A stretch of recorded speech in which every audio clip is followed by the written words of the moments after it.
আজকে বানাতে যাচ্ছি most viral chocolate moist cake. কোনো ওভেন লাগবে না, চুলায় বানাবো। চকলেট গ্রানাশ দিয়ে কেকটি সাজাবো। নতুনদের জন্য পুরো কেকের রেসিপি মেজারমেন্ট সহ দিয়ে দিব। একটু চেষ্টা করলে বানিয়ে নিতে পারবেন আর সেলও করতে পারবেন। প্রত্যেকটি উপকরণের দাম উল্লেখ করে দিব। পুরো রেসিপিটি আমি প্রফেশনাল ওয়েতে করার চেষ্টা করেছি। আর ক্রিমের যে লেয়ারটি সেটি অ্যাভয়েড করে ঘরে বসে এনজয় করে নিতে পারেন। প্রথমেই একটি মিক্সিং বোলে শুকনো উপকরণগুলো নিয়ে নিচ্ছি। প্রথমে 75 গ্রাম ময়দা, এই হাফ কাপের মতো, আর কোকো পাউডার নিয়ে নিচ্ছি প্রায় 10 গ্রাম।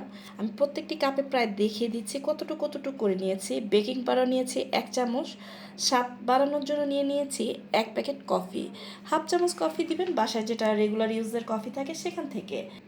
এবার শুকনো উপকরণগুলো ভালো করে চেলে নিচ্ছি, তারপরে এগুলোকে মিক্সড করে নিব। প্রত্যেকটা জিনিস ভালো করে মিক্সড হয়ে গেলে আপনাদের কেকটা বানাতে সুবিধা হবে। এখন নিয়ে নিচ্ছি রুম টেম্পারেচার থাকা 2টা ডিম। আর ডিমটা অবশ্যই ছোট ছোট দেখে নেবেন। আর ডিমের ওজন হবে 75 গ্রাম। চিনিও 75 গ্রাম, একটু 19-20 কম বেশি দিয়ে নিতে পারেন। আর চিনিটা ওই যে হাফ কাপের থেকে একটু সামান্য কম। আপনাদের জানি মাপটা সুন্দর হয়, সেই জন্য আমি কাপের মাপে দেখিয়ে দিয়েছি। আর এমনভাবে বিট করব যেই পর্যন্ত এরকম সাদা হয়ে না আসে, আর চিনিটা পুরাই আপনাদের মেল্ট করে নিতে হবে, তা না হলে কিন্তু কেক ভালো হবে না।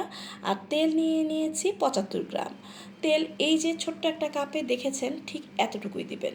বেশি তেল হলেও কিন্তু কেকটা কিন্তু সুন্দর হবে না। আর শুকনো উপকরণগুলো 2 ভাগে মিশাবো।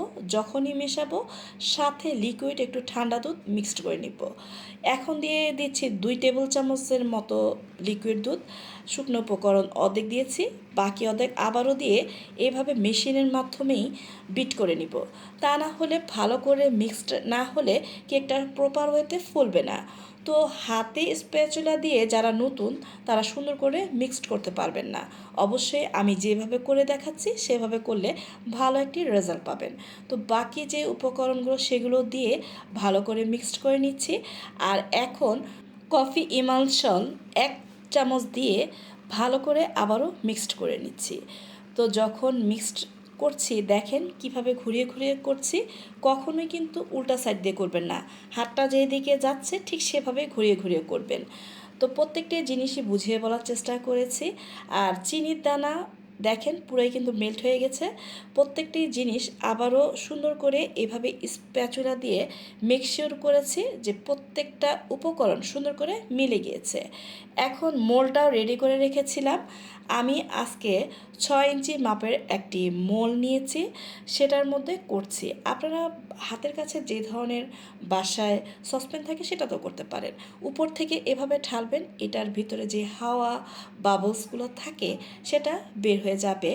আর অবশ্যই জোরে জোরে ট্যাপ দিয়ে নেবেন, মানে এভাবে পাড়ি দিয়ে নেবেন। এভাবে পাড়ি দেওয়ার পরও আমরা আরেকটি জিনিস করব, একটি কাঠি দিয়ে এইভাবে ভিতরে যে বাতাসটা সেটা বের করে নিব। এই যে ভিতরে বড় বড় ছিদ্র হয় এই কারণে, তো এটা এখন আর হবে না। এদিকে আমি চুলায় কিন্তু 10 মিনিটের জন্য হাঁড়িটা সেট হতে দিয়েছি। প্রপার ওয়েতে ওভেন যেভাবে গরম হয় সেভাবে গরম হয়েছে। বালু দিবেন, বালু না থাকলে লবণ দিবেন। ঠিক আমি একটা কাগজ দিয়ে দিয়েছি যাতে উপরে বালুটা না উঠে আসে। তো এইভাবে আমি কেকটা এখন বসিয়ে দিয়েছি। চুলার আগুন কিন্তু একদম টিপটিপ থাকবে না, একটু বাড়ানো থাকবে। এর ভিতরে কোনোভাবে ঢাকনা উল্টানো যাবে না।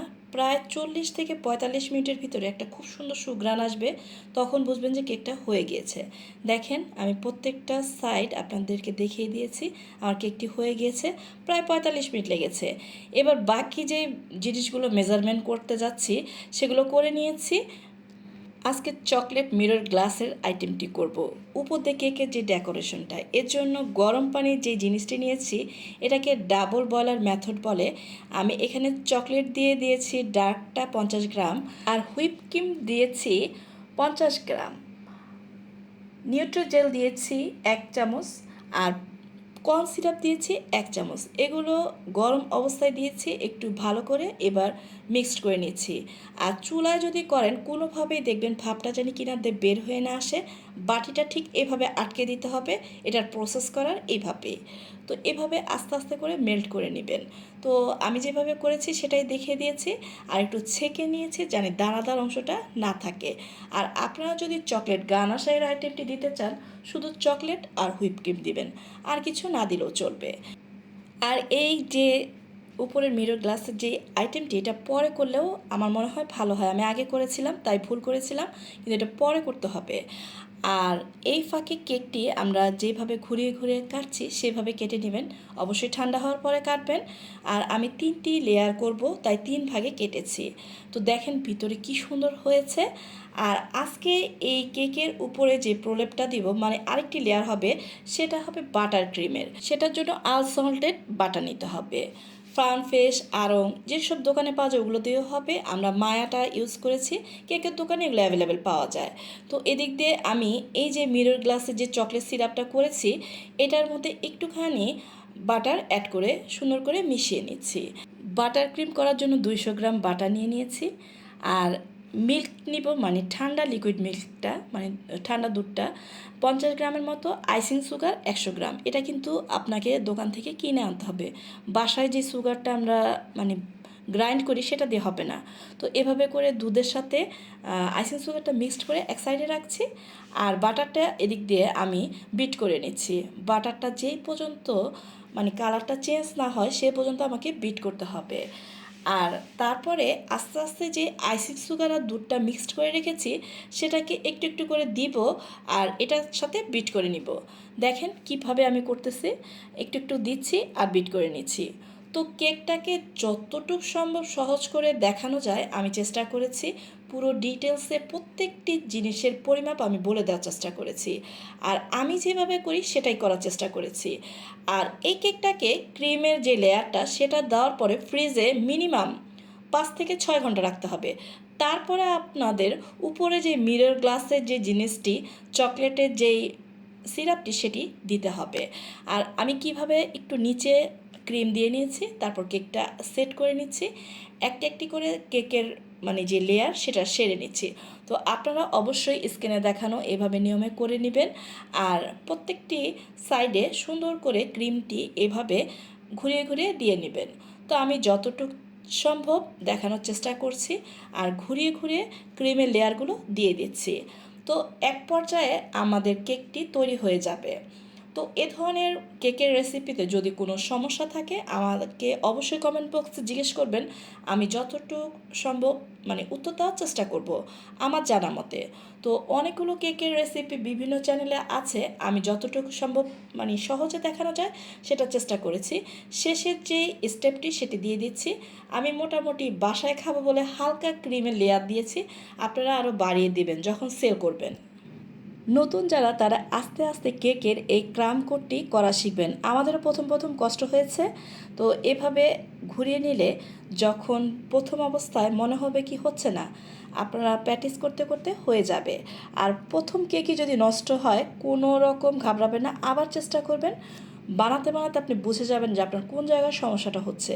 আর এভাবে ফিনিশিং দেওয়ার সময় দেখেন কিভাবে সতর্কতা অবলম্বন করছি। তো যতটুকু সহজ নিয়মে করা যায় আমি ক্রাম কোটটি করেছি। ফ্রিজে আমি প্রায় 2-3 ঘন্টা রেখেছি, কারণ আমাকে দেখাতে হবে। আর এই যে মিরর গ্লাসে যে চকলেট লেয়ারটি দিচ্ছি এটা কুমকুম গরম থাকতে হবে। তা আমার এই পর্যায়ে এটা ঠান্ডা হয়ে গিয়েছিল। তো কেকটা থাকবে ঠান্ডা, আর এই লেয়ারের যে উপরের আবরণটি এটি থাকবে কুমকুম গরম, তাহলে আরও সুন্দর করে গ্লেজ দিবে, পড়ে যাবে। আর পুরো ডেকোরেশনটাই আপনাদের উপরে। তো সুন্দর একটি কমেন্ট আশা করছি। পুরো ভিডিওতে যদি দেখে থাকেন, ভালো লেগে থাকে, লাইক দিয়ে ফ্রেন্ড অ্যান্ড ফ্যামিলির সাথে শেয়ার করবেন। আমাদের ভিডিওগুলো দেখে ভালো লাগলে পরবর্তী ভিডিও দেখার জন্য অবশ্যই নোটিফিকেশন অন করে রাখবেন, তাহলে নতুন ভিডিও ছাড়া মাত্রই আপনার কাছে সবার আগে পৌঁছে যাবে। এখন উপরের লেয়ারে চকলেট চিপস দিয়ে দিচ্ছি, আর একটুখানি ডার্ক চকলেট গ্রেটার দিয়ে গ্রেট করে দিয়েছি। সামান্য একটু ডেকোরেশনে কেকটার চেহারাটাই পাল্টে গিয়েছে। তো আজকে এ পর্যন্তই। আল্লাহ হাফেজ।